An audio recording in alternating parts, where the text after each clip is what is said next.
যে বলেন, ও খাদিজা, তুমি বেশি বেশি করে কবরের মুরাকাবা করবা। মুরাকাবা মুশাহাদাত আল্লাহ ওয়ালা ঘন করে থাকেন। মুরাকাবা মুশাহাদার মাধ্যমে এমন কিছু দেখতে পারেন যেটা আপনি আমি সচরাচর দেখি না।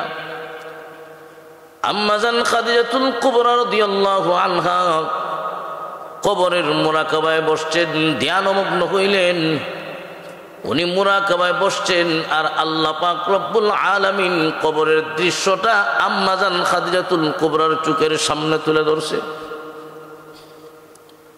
ও মুসলমান ইমানদার, কবরের দৃশ্য, কবরের আযাব কোনো মানুষ দেখলে সহ্য করতে পারবে না। আম্মা জান খাদিজাতুল কুবরা রাদিয়াল্লাহু আনহা বেহুশ হয়ে মাটিতে পড়ে গেছেন। মাটিতে পড়ে কান্নাকাটি করতেছেন। হযরত ফাতেমা রাদিয়াল্লাহু তাআলা আনহা ছোট, উনি ডাক দিয়া বলেন, ও মা, এইভাবে কেন কান্দেন? কান্দার কারণ কি একটু জানি? আম্মা জান খাদিজাতুল কুবরা কোনো কথা বলে না, কান্নাও বন্ধ করে না। হযরত ফাতেমা রাদিয়াল্লাহু তাআলা আনহা দৌড় দিয়া নবীজির কাছে গেলেন। আল্লাহর নবী খানায় কাবার সামনে নামাজ পড়তেছিলেন।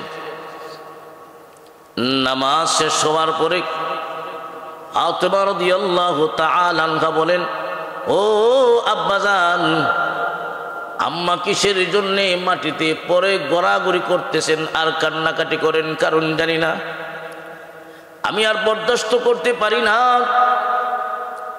আল্লাহর নবী বাড়িতে আসলেন, জিজ্ঞাসা করলেন, ও খাদিজা, এইভাবে কেন কান্দো?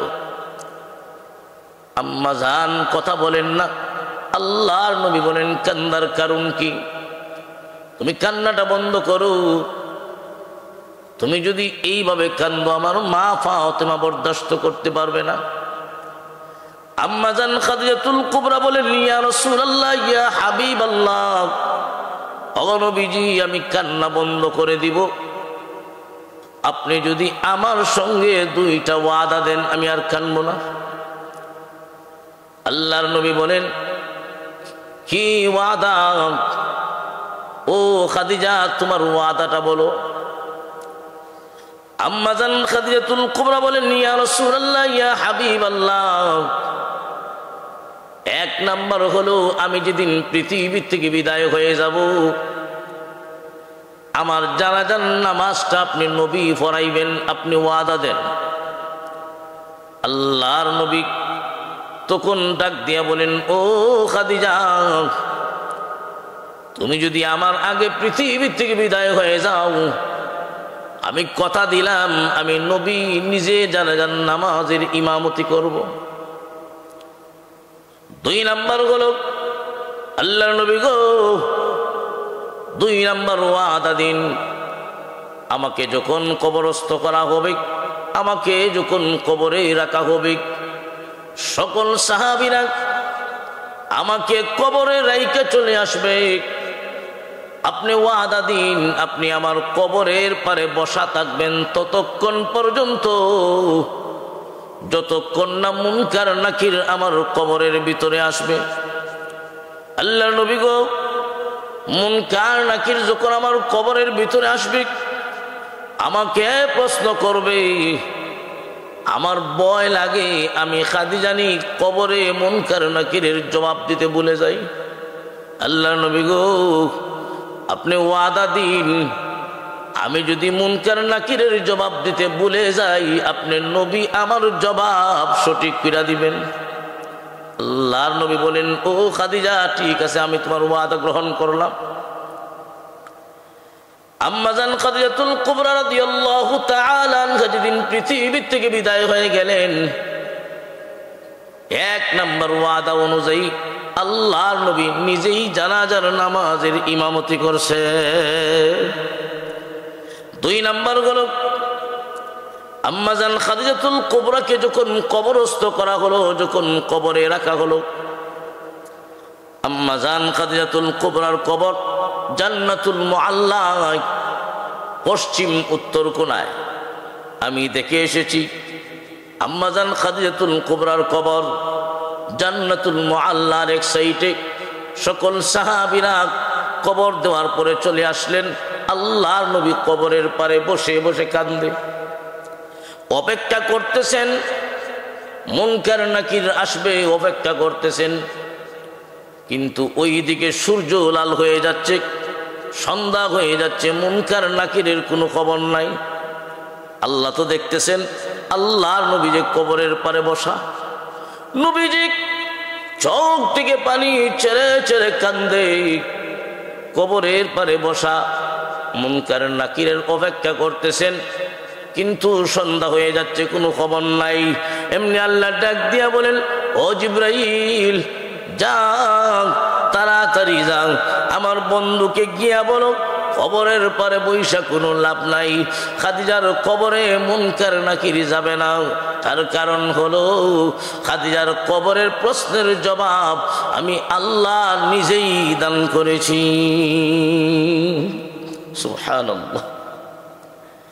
এমনি জিবরাইল আলাইহিস সালাতু ওয়াস সালাম এসে বলেন, ও আল্লাহর নবী, আপনি কবরের পারে বসে কি করতেছেন?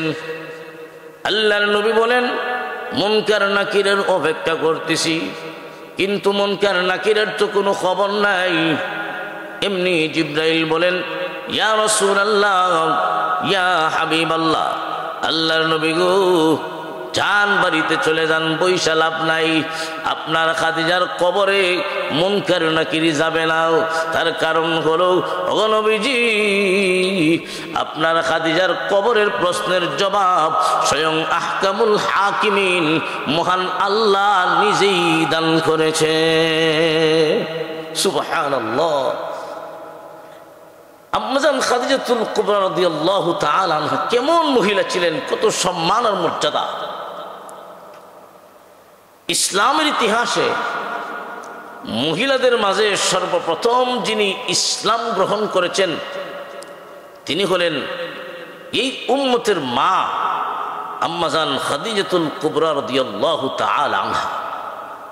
এত দামি একজন মহিলা, আল্লাহর নবীর সাথে বিবাহ বন্ধনের আগ থেকেই আম্মাজান খাদিজাতুল কুবরার উপাধি ছিল আরবের মানুষের কাছে তাহিরাতুন নিসা, পবিত্র মহিলা।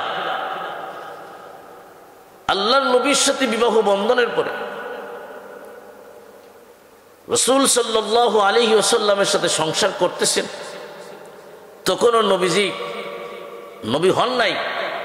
রাসূলের বয়স যখন 25 বছর, তখন বিবাহ বন্ধনে আবদ্ধ হয়েছিলেন। আর এই দিকে আম্মাজানের বয়স 40-এর উপরে। রাসূল সাল্লাল্লাহু আলাইহি ওয়াসাল্লামের বয়স যখন 40 বছর পূর্ণ হলো, আল্লাহ পাক রব্বুল আলামিন বিশ্ব নবীকে নবুয়তের মতো মহান দৌলত দান করছেন। আল্লাহর নবী হওয়ার পরে সর্বপ্রথম কালেমার দাওয়াত দিলেন আম্মাজান খাদিজাতুল কুবরা রাদিয়াল্লাহু আনহাকে। কোনো প্রশ্ন নাই, বিনা প্রশ্নে নবীর দাওয়াত গ্রহণ করে ইসলামের ইতিহাসে প্রথম মুসলমান হয়ে গেলেন। সুবহানাল্লাহ। ইসলামের ইতিহাসে প্রথম মুসলমান নারী, মহিলাদের মাঝে সর্বপ্রথম ইসলাম গ্রহণ করেছেন আম্মাজান খাদিজাতুল কুবরা রাদিয়াল্লাহু আনহা। আল্লাহ পাক রব্বুল আলামিন আম্মাজানের উপর এত খুশি ছিলেন, আল্লাহ নিজে জিবরাইল ফেরেশতার মাধ্যমে আম্মাজান খাদিজাতুল কুবরাকে আল্লাহ সালাম দিয়েছেন। সুবহানাল্লাহ। আল্লাহ সালাম দিয়েছেন, শুধু সালাম দিয়েছেন তা নয়, জান্নাতের সার্টিফিকেটও দিয়েছেন। দুনিয়ার থাকা অবস্থায় কিছু সংখ্যক সাহাবীদেরকে আল্লাহ পাক রব্বুল আলামিন জান্নাতের সার্টিফিকেট দিয়ে দিয়েছেন দুনিয়ায় নবীজির মাধ্যমে। জান্নাতের সার্টিফিকেট প্রাপ্ত সাহাবী যারা, এদের মাঝে একজন আম্মাজান খাদিজাতুল কুবরা রাদিয়াল্লাহু আনহা। এত সম্মান আর মর্যাদা থাকার পরেও ওনার অন্তরে কবরের ভয় কম না বেশি? অনেক বেশি, অনেক বেশি। আজকে আমাদের জীবন 40-50 বছর পার হয়ে গেল, আমাদের অন্তরে কবরের ভয়টা কেমন? আর ওনার এত মর্তবা, এত মর্যাদা হওয়ার পরেও ওনার অন্তরে কবরের ভয়টা কেমন? একটু হিসাব মিলা। ভাইরা আমার, আজকে আমাদের দুনিয়ার জীবন মন চাহিদা জীবনযাপন করি। একটু যদি হিসাব মিলাই রাত্রে ঘুমানোর সময় আমার জীবনের 40-45 বছর পার হয়ে গেল। এই 40-45 বছরের ভিতরে আমি কি কামাই করলাম? এই রাত্রে এই সময় যদি আমার জীবনের শেষ সময় হয়, আমি আল্লাহর দরবারে কি নিয়ে হাজিরা দিব? আমি কবরে কি নিয়ে যাব? আল্লাহর রাসূল বলেন, হে উম্মতের দলেরা, কবর কারো জন্য জান্নাতের বাগান হবে আর কারো জন্য জাহান্নামের গাড়া হবে। এই দুনিয়ার ক্ষণস্থায়ী জীবন থেকে যদি কবরের সামান নিয়ে যেতে পারো, যাইতে দেরি হবে, কবর জান্নাতের বাগান হতে দেরি হবে না। সুবহানাল্লাহ।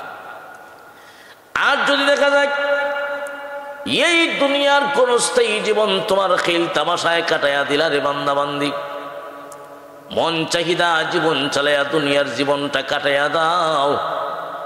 যেই দিন দুইটা চক্ষু বন্ধ হয়ে যাবে, এই দুনিয়ার জীবন যেদিন তোমার শেষ হয়ে যাবে, এই দুনিয়ার থেকে যেদিন বিদায় হয়ে যাবে, আল্লাহর নবী এক হাদিস শরীফের মাঝে বলেন, আজরাইল ফেরেশতা যখন আসবেন, আল্লাহ পাক রব্বুল আলামিন আজরাইল ফেরেশতার সাথে 500 গজবের ফেরেশতা পাঠাইয়া দিবেন। আপনার মৃত্যুর সময় থেকেই জাহান্নামের দুঃসংবাদ দিয়ে আপনাকে দুনিয়া থেকে উঠায় নেওয়া হবে।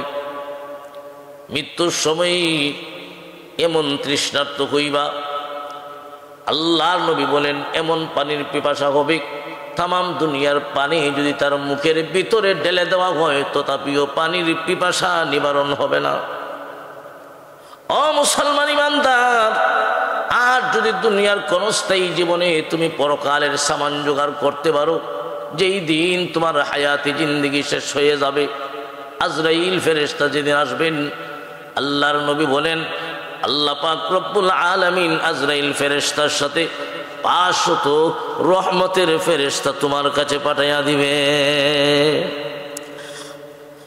রহমতের ফেরেশতারা তোমার কাছে আইসা, তোমার কানের কাছে আইসা সর্বপ্রথমেই আল্লাহর পক্ষ থেকে তোমাকে সালাম দিবেন।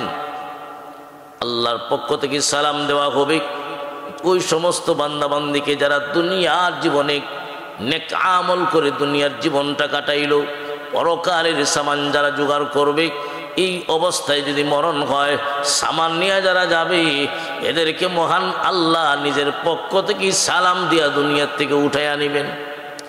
শুধু সালাম দিবেন তা নয়, ফেরেশতারা আল্লাহর কোরআনের একটা আয়াত তেলাওয়াত করবেন। কোরআনের আয়াত, ইয়া আইয়াতুহান নাফসুল মুতমাইন্না ইরজিই ইলা রাব্বিকি রাদিয়াতাম মারদিয়া ফাদখুলি ফি ইবাদি ওয়াদখুলি জান্নতি। হে মুসলমান ইমানদার, ফেরেশতারা আল্লাহর কোরআনের আয়াত তেলাওয়াত করবেন, ইয়া আইয়াতুহান নাফসুল মুতমাইন্না, হে প্রশান্ত মন, পবিত্র আত্মা, ইরজিই, আয়, বের হয়ে আয়। কোন দিকে? ইলা রাব্বিকি, তোর রবের দিকে ফিরে আয়, তোর পালন কর্তার দিকে ফিরে আয়। যেই রবের গোলামি করে দুনিয়ার জীবনটা কাটাইয়া দিছ, ওই রবের কাছে তুই ফিরে আয়। ইরজিই ইলা রাব্বিকি, তোর রবের দিকে ফিরে আয়। কোন অবস্থায় ফিরে যাবে? রাদিয়াতাম মারদিয়া, সন্তুষ্ট অবস্থায় তুমি ফিরে আসো। তোমার মালিক তোমাকে যেই কাজের জন্য পাঠাইলেন, তুমি তোমার মালিকের উদ্দেশ্য পূরণ করেছো, তাই তোমার মালিক তোমার উপর সন্তুষ্ট হয়েছেন, তুমিও তোমার মালিকের উপর সন্তুষ্ট হয়েছো। ইরজিই ইলা রাব্বিকি রাদিয়াতাম মারদিয়া, সন্তুষ্ট অবস্থায় তোমার মালিকের দিকে তুমি ফিরে আসো। আর জান্নাতের ছবি চোখের সামনে তুলে ধরবেন, ফেরেশতারা ইশারা করে বলবেন, রাদিয়াতাম মারদিয়া ফাদখুলি ফি ইবাদি ওয়াদখুলি জান্নাতি। জান্নাতের দিকে ইশারা করে বলা হবে, ও আল্লাহর বান্দা বান্দি, ওই যে জান্নাত দেখা যায়, ওই জান্নাতে তোমার মালিকের সাথে তোমার দেখা হবে, ওই জান্নাত হবে তোমার ঠিকানা। ওই আল্লাহর বান্দা বান্দি জান্নাতের দিকে তাকাইয়া হাসতে হাসতে এই দুনিয়া থেকে বিদায় হবে। এজন্য ভাই, এই দুনিয়ার জীবন ক্ষণস্থায়ী চিরস্থায়ী নয়, এই কথাটা মনে রাখবেন।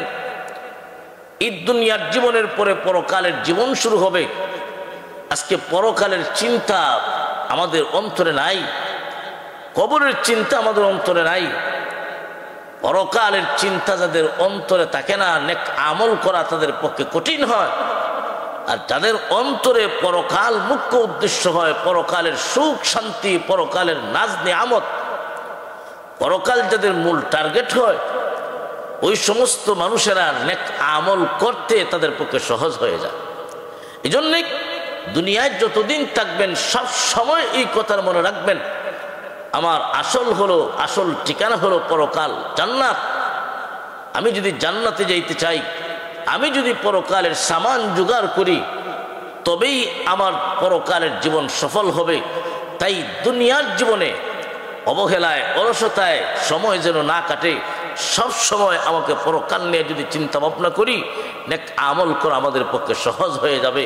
আল্লাহ পাক রব্বুল আলামিন আমাদের সবাইকে এই দুনিয়াতে যতদিন রাখেন, কবরের কথা পরকালের কথা স্মরণ করাইয়া যেন দুনিয়ার জীবন পরিচালনা করতে পারি। আল্লাহ তৌফিক দান করুক। সকলে বলুন আমিন। ওয়া আখিরু দাওয়ানা আলহামদুলিল্লাহি রাব্বিল আলামিন।